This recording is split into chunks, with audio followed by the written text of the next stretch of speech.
Bank of America just told their clients to take profits, with 70% of their indicators warning that we're entering a bear market. But selling now could be a mistake, because beyond the headline, the report actually tells a different story. And after 15 years of investing, managing 8-figure funds along the way, I know that the first move is usually going to end up being the wrong move. So in this video, I'll show you exactly what the report said, and just as importantly, what it didn't, and how to stay invested without panic selling or holding on to the stuff that's about to get hit. But first, we need some context here. This warning didn't come on CNBC as some hot take. It was based on a set of indicators that their quants have used to flag previous bear markets. Now, the exact details, the bank's keeping proprietary, but we're talking things like consumer confidence, credit conditions growth, nothing really out of the ordinary. But having gone from just a handful of these flashing back in the spring, now 7 out of 10 of these bear market signposts, as they call them, are in the red. And historically, that's what you see right before the market rolls over. But this is just one bank's model, and even if it's been right before, it could be early, it could be wrong, or they could just be talking the book this time. So before any of you panic sell, let me show you how it lines up with my own model and the track record that gave me as a pro. So consider these the regimes that the market goes in. We have expansion, slowdown, and then contraction on the right hand side. And you can see that currently we are still in expansion. And the green highlights show you the points in time where we were also in the same regime. And generally speaking, the market has risen with an average return over the next 3 months of around 3%. So until or unless we switch into slowdown, this suggests remaining not only in the market, but also in the pro-cyclical or more growth-oriented sectors. Now you might be wondering, well, James, all well and good, but this is the quant team that you're going up against. Well, I've done my fair share of macroeconomic research and backtesting, and I built a few models in my time whilst running funds, and this was one of them.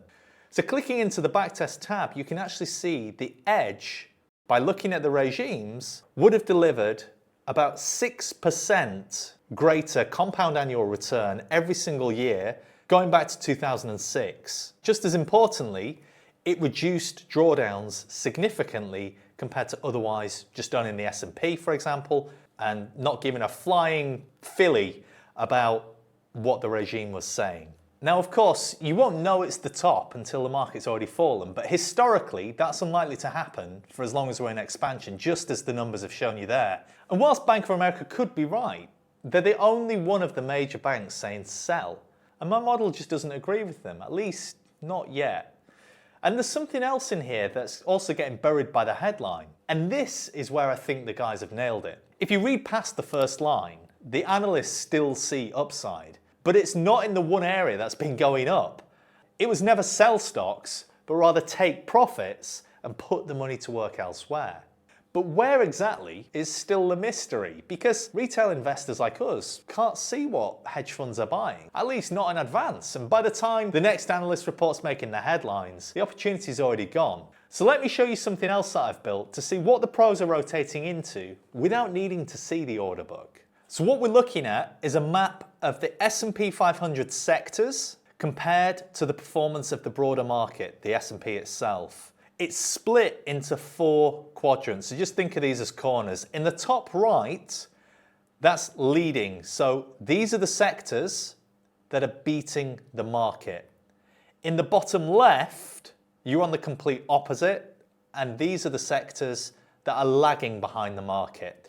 And the idea is that this will cycle round, a little bit like a clock, from leading to weakening before ending up lagging behind the market. So let's take a look at what the bank was saying about tech. We've been up in the leading quadrant, not surprisingly, for a number of weeks.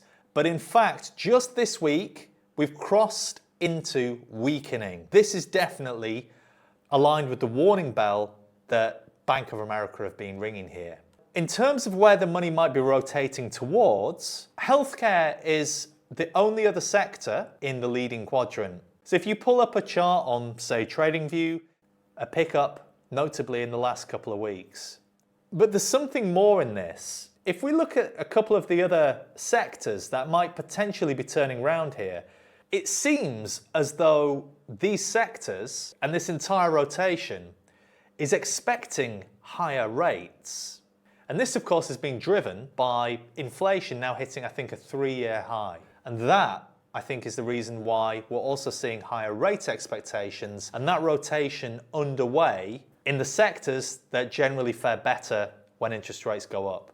So the tech leadership's been questioned exactly as Bank of America was saying, and that money seems to be shifting into things like healthcare, albeit it might still be too early for the likes of financials and utilities, with them yet to cross over into the leadership quadrant. And remember that in trading, being early is often the same thing as being wrong. So where do we invest right now? So at the top, we've got a bunch of different tabs. And in this case, I'm going to look into countries to begin with. If we take emerging markets, for example, compared to EFA, which is the developed markets, excluding the US ETF, we can see here that there is another one of those rotations taking place very clearly out of emerging markets, which is another one of the higher beta, riskier, racier bets that tends to be correlated, so in other words perform well, when tech is also going up and growth is going up. How about getting out of emerging markets compared to the ETF that we've just seen, the MSCI World excluding the US? It appears as though we might be setting up for a correction in the recent outperformance of emerging markets versus developed markets. Again, going back to my experience of trading global macro, we need to look at the dollar because the dollar tends to weigh on emerging markets. So if it's going up, emerging markets are likely to be under pressure. And it appears to have been basing out. This was catching a falling knife, but now the knife, having shaken around, has kind of been settled on the floor, so to speak. And it could be that the risk here is actually to the upside in the dollar in the near term, and that will put further downward pressure on emerging markets, or EEM. So this rally could potentially be capped. Now returning to the map, what else do we see here? The UK appears to be cycling round. It's just about to cross into improving. I'd love to see the UK make a comeback and end up leading the world once again. I'm not sure that's going to happen, but this could be an interesting one to have on here. And if we're more selective about which countries or regions within emerging markets that we want to be away from, Taiwan is one of the outliers that has been leading for a number of weeks, and I think a number of months, given its exposure to Taiwan semiconductors and the tech trade, but now too is turning down, and just like the tech sector, is crossing from leadership into weakening. And this could be a big, beautiful rotation, not to get too Trumpian about it, where we're getting out of tech, we're getting out of emerging markets, and specifically Taiwan, and perhaps looking at developed markets outside of the US and at countries such as the UK. So if we pull up a chart, let's take a look at the FTSE, and we do see some consolidation here, but usually that sets up a continuation of the trend, and the FTSE has otherwise been a very strong performer, I believe amongst some of the best performing markets last year.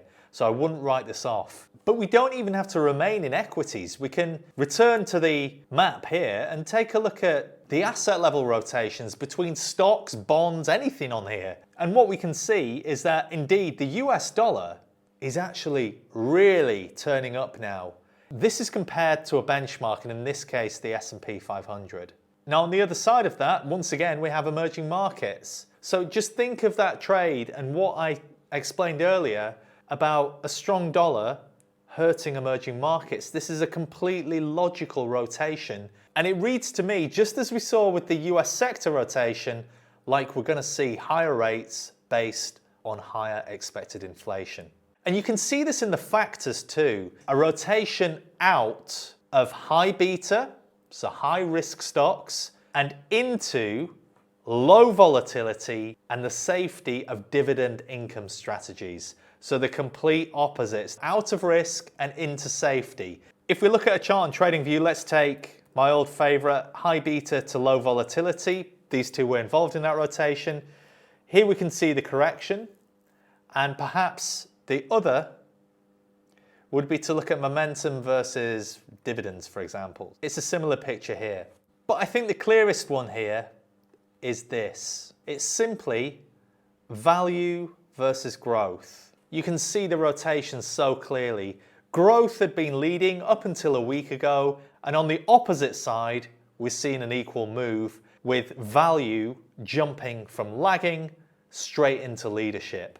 So value versus growth, all the hallmarks of reflation and higher rates. So rather than the S&P, let's look at the Russell 2000 value versus the equivalent growth index. Now this chart, when you really zoom out, obviously looks a bit crazy, but a similar trend took place around the dot-com bust as money fled from tech and valuations and growth stocks in general.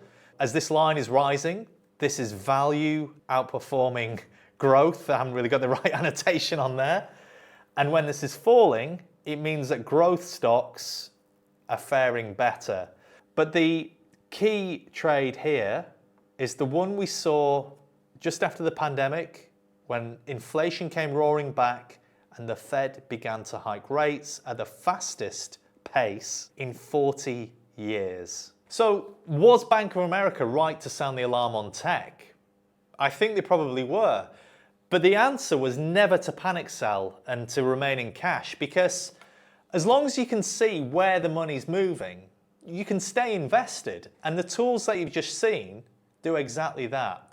And there's a link below if you want to check them out. I won't labour the point, but you can also get a 7-day free trial there. But knowing where the money's going is only the half of it, because picking the wrong stock, even in the right sector, could still see you lose out. So watch this video next, where I'll show you exactly what to look for to find the best ideas in any sector or region if you're ready to look beyond the S&P.